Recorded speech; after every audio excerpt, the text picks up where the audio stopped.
ये कि भाजपाइयों ने बनारस को बदनाम करके रखा है। बनारस में मैंने देखा एक हमारे मित्र अधिकारी थे, वो बनारस आए और उन्होंने बड़ा नाम सुना था कि बनारस काशी ऐसा, बनारस वैसा। भैया वो बनारस घाट देख करके गए और हमसे फ़ोन करके कह रहे हैं कि भाई राज, कौन कह रहा था साला मोदी जी ने बहुत काम किया है? खाली काम वही मंदिर परिसर के बिचवा में हुआ है, बाकी आरी जाके देखिए इतना गंदगी, इतना मतलब कि आप समझिए कोई काम नहीं हुआ बनारस को। वो जो चलिए हम लोग फ्री फायर खेलते हैं, खेल लेते हैं। हमारा बहुत पुराना खेल रहा है फ्री फायर। चलिए हम सवाल करेंगे फटाफट। अब सबसे झूठ बोलने वाले प्रधानमंत्री कौन? नरेंद्र मोदी। सबसे ज़्यादा पोशाक बदलने वाला कौन? नरेंद्र मोदी। सबसे ज़्यादा विदेश यात्रा करने वाला कौन? एब्सोल्युटली नरेंद्र मोदी।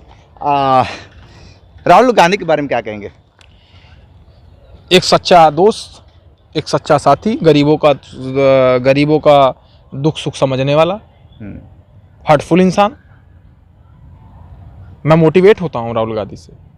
मैं कांग्रेस नहीं देखता हूँ, मैं सिर्फ राहुल गांधी को देखता हूँ। पहले था राहुल गांधी के बारे में जो बीजेपी वालों ने नैरेटिव सेट किया था ना मेरे माइंड में, भारत जोड़ो यात्रा के दौरान राहुल गांधी मुझे अच्छे लगे हैं। भाई मेरा व्यक्तिगत मामला है, इसमें बीच टीका टिप्पणी मत करना, नहीं तो फिर मैं फाड़ के रख दूंगा। दोस्तों नमस्कार, और आप देख रहे हैं कांडी बनारसी। कांडी बनारसी में आपका स्वागत है। हमारे साथ हैं राज त्रिपाठी। आपको बता कि बहुत बेबाकी से बातें बताते हैं और सत्ता को घेरते हैं। जिस तरीके से प्रधानमंत्री नरेंद्र मोदी हुए या योगी आदित्यनाथ हुए, इनको लेकर बेबाक इंटरव्यू देते हैं। राज जी ये बताइए कि चुनाव की सरगर्मी बढ़ गई है, तापमान भी मौसम का बहुत ज़्यादा बढ़ गया है। क्या मानते हैं इस बार बदलाव होंगे कि जो सत्ता में लोग हैं वही फिर रिपीट होंगे? नहीं रिपीट होंगे, नहीं रिपीट होंगे। क्यों? क्या दिखता है, क्या कमी दिख रही है आपको? अरे कमी है भाई। चश्मा लगाया हूँ और हमको दुगनी रफ्तार से नजर आती है, और इतनी कमी है कि कमी गिनाने लगूंगा तो रात हो जाएगी। अच्छा, भोजपुरी में अगर गिनती कराना हो तो कैसे गिनाएंगे? भोजपुरी में देखा, गिनती कराएं तो भोजपुरी में सबसे बड़ी बात कि सब और इतना पगलेट हैं कि या हमको इमली कहेंगे, इन लोगों को कुछ पता नहीं है।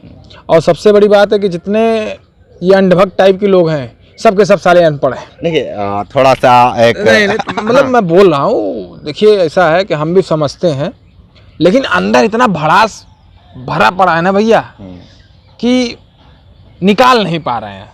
और आप ही लोगों के माध्यम से इन लोगों को बताते हैं कि देखो साला गुस्सा कितना भरा है, तुम लोगों ने गुस्सा कितना दिला रखा है हम लोगों को कि तुम लोगों को बोलने पर हम मजबूर हो जाते हैं, लेकिन फिर भी कंट्रोल करके रखते हैं। आप एक स्वर्ण जाति से आते हैं, त्रिपाठी हैं, ब्राह्मण। हम भारतीय हैं। आप हमें ब्राह्मण करके इस देश का एक अलग कैटेगरी में डालने के काम मत करिए। हम भारत के हैं, और भारत के सभी जाति के लोग, सभी भारत के जो इंसान है वो हमारे अपने भाई हैं। मुझे किसी से कोई भेदभाव नहीं है। ये जो खाई है उसको कैसे पढ़ पाएंगे, जो जाति धर्म की जो खाई? देखिए हम लोग पूरा प्रयास कर रहे हैं कि ये जो जाति पात और ये जो खाई बता रहे हैं भेदभाव का, ये लोग हमारे भारत के जहाँ जहाँ इसके गड्ढे बने हैं, हम लोग इस गड्ढे को भरने का काम कर रहे हैं। हाँ, ये है कि एक दिन में नहीं होगा, लेकिन एक दिन जरूर होगा। और जब एक दिन जरूर हो जाएगा तो फिर आप देखेंगे कि भारत की जो ये देश है हमारा, ये भारत किसी और नज़रिए से दिखेगा, और उस नज़रिए पे हम लोग काम कर रहे हैं। लेकिन जब हम काम करते हैं तो भारतीय जनता पार्टी और उनके लोग उंगली करने का काम करते हैं। मन करता है उंगलियां टेढ़ कर दें, तोड़ के रख दें। भाई ये तो इस बार के चुनाव में सरगर्मी दिखने लगा है। हर लोग कह रहे हैं कि मोदी को बनारस से 10 लाख वोटों से जिताने की। अरे भैया 10 लाख वोट से जीत जाएंगे, बनारस के का 10 लाख लोग खुश है का? हम अभी एयरपोर्ट से बाहर निकले और हम जब बनारस जैसे एंट्री किए तो वहाँ पे एक ऑटो वाले से पूछे हम, भैया क्या माहौल है? तो हमने कहा मोदी जी का क्या माहौल है? का बक सर मोदी जी का नाम ले लेना खाना नसीब नहीं होगा। क्या सुबह नाम ले लिए। तो बताइए ऐसे लोग हैं मोदी का विरोध करने वाले। फिर मैं एक और भाई से पूछा कि मोदी जी का यहाँ क्या है सीन? कह रहा मोदी जी जहाँ से आए वहीं भेज देंगे हम। हमको कहाँ से आए? कहा गुजरात से आए वहीं भेज देंगे हम। हमको बनारस के लोग चाहिए। वो आदमी आता नहीं है, वो हमारी समस्या को ध्यान नहीं देता है। हमको बनारस का चाहिए। इस बार हम बनारसी को वोट देंगे, चाहे कोई भी होगा हम बनारसी को वोट देंगे। मोदी जी को तो नहीं देंगे, भले हम चाहे किसी और को दे देंगे। तो इतना गुस्सा जो हम लोगों के अंदर देखे हैं, एक भी मोदी प्रेमी भक्त हमको साला बनारस के अंदर नहीं मिला। अब हिम्मत कहिएगा कि बहुत लोग अगर हैं तो कोई मिले ना हमसे। हम इसीलिए तो बनारस आए हैं देखने के लिए बनारस का क्या माहौल है। और यहाँ माहौल हमको ये दिख रहा है कि कोई मोदी जी का नाम लेना नहीं चाहता और कोई मोदी जी का नाम सुनना नहीं चाहता। फिर कहें अब बाहर क्या माहौल बनाया गया, अरे मोदी जी 10 लाख वोट जीतेंगे। अरे यार कोनो नमवा ना लेवे चाहते हुए तो 10 लाख वोट से कहाँ जीती। राम मंदिर, विश्वनाथ धाम, क्या लगता है इतने काम करने के बाद भी 10 लाख वोट कौन नहीं काम राम मंदिर में किए हैं बीजेपी वाले? कह तो रहे हैं बांस लगाए के रस्सी बांध करके मंदिर खड़ा कर देने तैयार करने से वो मंदिर का पूर्ण रूप से काम हो गया। आजो जाके देखिए लेबर लगे हुए हैं। मंदिर का अगवा वाला पोर्शन सुंदर है, पिछों वाले देखेंगे पूरा सपा चट है। अभी उस पर भी लीपा पोती काम करने का मरम्मत चल रहा है। तो इसको तो हम काम नहीं कहेंगे भैया, इसको हम काम कहेंगे, इसको हम काम नहीं कहेंगे।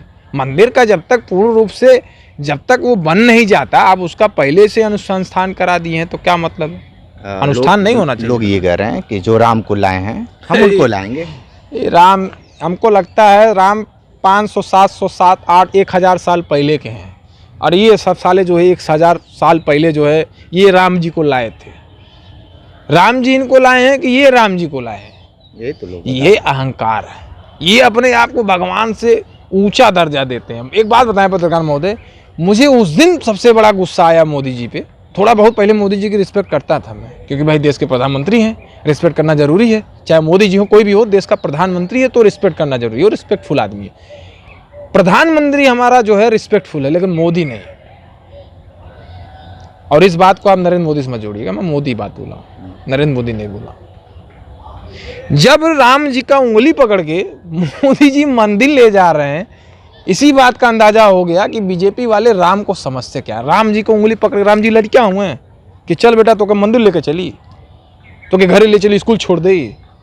क्या दर्शाना चाह रहे हैं? मोदी जी का उंगली पकड़ के राम जी चल रहे हैं। तो बनारस बड़ा हमारे आस्थाओं ये के साथ बताइए, खिलवाड़ हाँ कर रहे ये हैं। चलते रहिए। ये बताइए कि बनारस की जनता फिर क्यों नहीं समझ पा रही है ये बनारस की जनता समझ गए यार। देखे तो हम, मैं एयरपोर्ट से उतरा, मैंने कहा ठीक है हम बनारस की जैसे एंट्री मारे, हमको थोड़ा हम घाट और जो है दुकान जाके पूछती। कह तो रहा हूँ, दो लोग तो आदमी हमको गरियाव लगने कहा भाजपाई हो का हो? हमको नहीं, भाजपाई नहीं हूँ, मैं नॉन पॉलिटिकल आदमी हूँ, मैं सामाजिक कार्य करता हूँ। कहा अगर भाजपाई होते तो 2 थप्पड़ा मारते तुमको बनारस में। काहे लिए भैया, नुकसान क्या है? नुकसान ये है कि भाजपाइयों ने बनारस को बदनाम करके रखा है। बनारस में मैंने देखा एक हमारे मित्र अधिकारी थे, वो बनारस आए और उन्होंने बड़ा नाम सुना था कि बनारस काशी ऐसा, बनारस वैसा। भैया वो बनारस घाट देख करके गए और हमसे फ़ोन करके कह रहे हैं कि भाई राज, कौन कह रहा था साला मोदी जी ने बहुत काम किया है? खाली काम वही मंदिर परिसर के बिचवा में हुआ है, बाकी आरी जाके देखिए इतना गंदगी, इतना मतलब कि आप समझिए कोई काम नहीं हुआ। बनारस को वो जो सुंदर था बनारस ना, उसको भी ख़त्म करके रख दिया। गंगा की सफाई देख लीजिए, घाटों का देख लीजिए, क्या साफ सफाई है। अब तो लोग पानी पी रहे हैं। अरे आप पीते हैं पत्रकार महोदय? नहीं, हम तो अपने घर ही के पानी पीने से घर के पानी नहीं। लेकिन आपने किसी को पीते हुए देखा है? लोग कह रहे हैं बहुत साफ, कहना नहीं होता। हम कह रहे हैं कौवा कान ले गया, कौवा कान ले गया। किसी को देखा है कौवा कान लेते जाते हुए? किसी को देखा है? नहीं ना। कहानी और कथनी में बहुत फर्क होता है पत्रकार महोदय। जो कहानी को न समझ पाए उस वाला अनपढ़ है। उसको इसी बात का नहीं है कि आदमी क्या रहा है, उसको मान लियो, कह दिया कि पानी पी रहे हैं तो हम मान लिए। कहने से नहीं। इंडिया गठबंधन को लेकर क्या कहेंगे? देखिए, इंडिया गठबंधन को लेकर के मैं यही कहना चाहूँगा कि मोदी जी को हराने के लिए आप देखें, कोई गेम होता है, गेम कोई सिंगल प्लेयर खेलता है ना तो वो आउट हो जाता है, लेकिन अगर कहीं टीम खेलता है तो उसे जीतने की उम्मीदें लगी रहती है। और ये जो इंडिया गठबंधन है, ये भारत तोड़ने वाली पार्टी जो है बीजेपी, इसको ख़त्म करने के लिए आई हुई और सारे नेता एक साथ हो गए हैं। मैं बता रहा हूँ कि बीजेपी ने जितना अत्याचार, जितना लूटपाट, जितना कोहराम मचाया है, इंडिया गठबंधन के जरिए इनके मंसूबे को फेल करने का काम करेगा। अच्छा, चलिए हम लोग फ्री फायर खेलते हैं। खेल लेते हैं।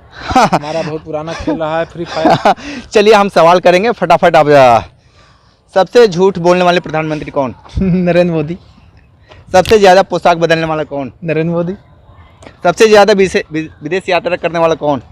एब्सोल्युटली नरेंद्र मोदी। राहुल गांधी के बारे में क्या कहेंगे? एक सच्चा दोस्त, एक सच्चा साथी, गरीबों का दुख सुख समझने वाला, हार्टफुल इंसान। मैं मोटिवेट होता हूँ राहुल गांधी से। मैं कांग्रेस कांग्रेस नहीं देखता हूँ, मैं सिर्फ राहुल गांधी को देखता हूँ। पहले था राहुल गांधी के बारे में जो बीजेपी वालों ने नैरेटिव सेट किया था ना मेरे माइंड में, भारत जोड़ो यात्रा के दौरान राहुल गांधी मुझे अच्छे लगे हैं। भाई मेरा व्यक्तिगत मामला है, इसमें बीच टीका टिप्पणी मत करना, नहीं तो फिर मैं फाड़ के रख दूंगा। अच्छा, चलिए एक और सवाल है। इंडिया गठबंधन की बातें हो रही है, राहुल गांधी ने बहुत यात्रा पूर्व से पश्चिम सब नाप दिए हैं वो। इस जो ये पैदल यात्रा करने का परिणाम क्या होगा? परिणाम देखिए, मैं बता दूं आपको। राहुल गांधी छोड़िए, देश का ऐसा कोई नेता नहीं है जो किसी को जाकर के किसी के पास जाकर उसको अपना बनाया हो। राहुल गांधी पहला एक ऐसा शख्स मिला, आपने सुना होगा लोग कहते हैं बड़ा आदमी बड़ा आदमी बड़ा आदमी बड़ा आदमी। बड़ा आदमी कौन है? पत्रकार मध्य बताएंगे आप। बड़ा आदमी वो नहीं जिसके पास पैसा हो, जिसके पास रुतबा हो, जिसके पास पावर हो, जिसके पास लोग हैं। बड़े आदमी का मतलब यही है कि किसी भी छोटे व्यक्ति आदमी के पास बैठिए, वो आदमी अपने आप को छोटा ना समझे, उसे बड़ा आदमी कहते हैं। और वही काम राहुल गांधी करते हैं। राहुल गांधी जाते हैं मजदूरों के पास, तो उनको कभी ये एहसास नहीं होने देते हैं कि राहुल गांधी बड़ा आदमी आया है। उन मजदूरों को ये एहसास करा देते हैं कि मैं आपके अपने बीच का आदमी हूँ। किसानों के पास जाते हैं, अरे देखिए भाई किस तरीके से मिलता है। राजघराने से आया हुआ शख्स जमीन पे बैठेगा क्या?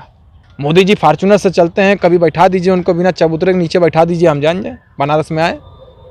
कभी बैठा दीजिए चबूतरे बैठ के, प्लास्टिक के गिलास में पानी पी ले जाने, ये फाइबर वाले थाली में खाना खिला दे तब जाने, अपने हाथों से पत्तल उठवा दे जाने। वो बंदा अपने हाथों से खाना, गांधी परिवार का आदमी, गांधी परिवार का लड़का, ये मुझे खुशी होती है भाई। मैं बहुत सारे नेताओं को देखता हूं जो घमंड में अहंकार में जी रहे हैं, अरे हम तो इस घराने से आते हैं, हम क्यों झुके। लेकिन गांधी परिवार का लड़का किसानों को अपने हाथ से खाना खिला रहा है, अपने हाथ से पानी दे रहा है।